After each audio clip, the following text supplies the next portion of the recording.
तो next question revise करा देते हैं आपको। वर्कबुक 2025 का इलस्ट्रेशन 5 पेज नंबर 71। ठीक है, सिंपल है। एक company at the following balance sheet as on 31 March 2023 दे रखा है। Equity share capital reserve and surplus debenture current liabilities fixed asset current assets. इसमें काम का चीज क्या है अपना? डिवेंचर 80 लाख का 15% आपका इंटरेस्ट कैलकुलेट होगा। ठीक है। एडिशनल इन्फॉर्मेशन दे रखा है fixed cost per annum excluding interest 32 lakhs. इसका मतलब क्या है? एक्सक्लूडिंग इंटरेस्ट का मतलब पूरा ऑपरेटिंग फिक्स्ड कॉस्ट है। तो आपको यहाँ पर जो आपको लेना पड़ेगा इंटरेस्ट लेना पड़ेगा। इंटरेस्ट यहाँ से कैलकुलेट कर लेंगे 80 लैक्स का 15%। वेरिएबल कॉस्ट दिया हुआ है 70%। Total asset turnover ratio 2.5 times. ये थोड़ा सा ध्यान रखना पड़ता है। टोटल एसेट टर्नओवर रेशियो और बाकी क्वेश्चंस में भी देता है। इससे हम लोग सेल्स निकालेंगे। एसेट टर्नओवर रेशियो का फॉर्मूला लगाएंगे, नेट सेल्स अपन टोटल एसेट्स, और वहां से हम लोग क्या करेंगे? सेल्स कैलकुलेट कर लेंगे। इनकम टैक्स का रेट दे रखा है 40%। बोल रहा है required calculate the following in the comments OL FL combined leverage और ईपीएस। सबसे पहला क्या करेंगे कि इनकम स्टेटमेंट बनाएंगे सारा इन्फॉर्मेशन के साथ में। ईपीएस तक कैलकुलेट कर लेंगे। उसके बाद प्रीफरेंस डिविडेंड तो है नहीं, इजी कर दिया। प्रीफरेंस डिविडेंड नहीं है यहाँ पे। ठीक है, रहता तो थोड़ा सा क्वेश्चन थोड़ा सा टफ होता। ईपीएस तक कैलकुलेट कर लेंगे। बाद में कंट्रीब्यूशन अपन ईबीआईटी ओएल आ जाएगा, ईबीआईटी अपन ईबीटी आपका एफएल आ जाएगा। दोनों का मल्टीप्लाई करेंगे, कंबाइंड लिवरेज आ जाएगा। ठीक है, चलिए।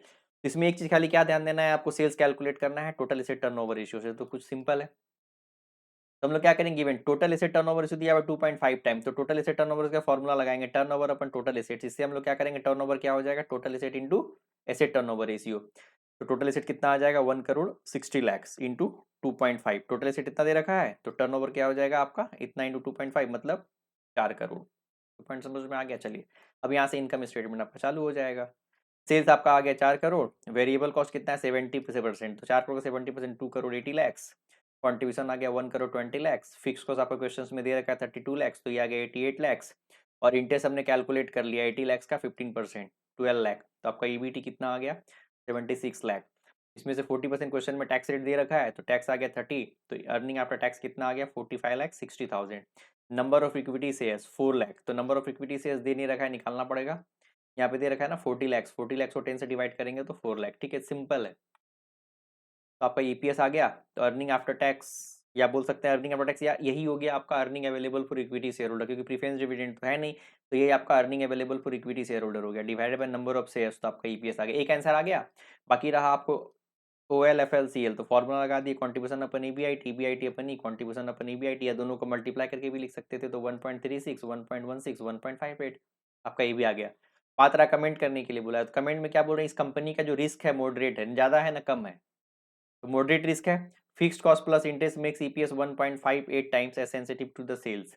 मतलब अगर सेल्स जितना जितना बढ़ेगा तो आपका ईपीएस में 1.58 टाइम्स का इंक्रीमेंट होगा। जैसे अगर सेल्स 10% बढ़ेगा तो इसमें 15.8% से बढ़ेगा।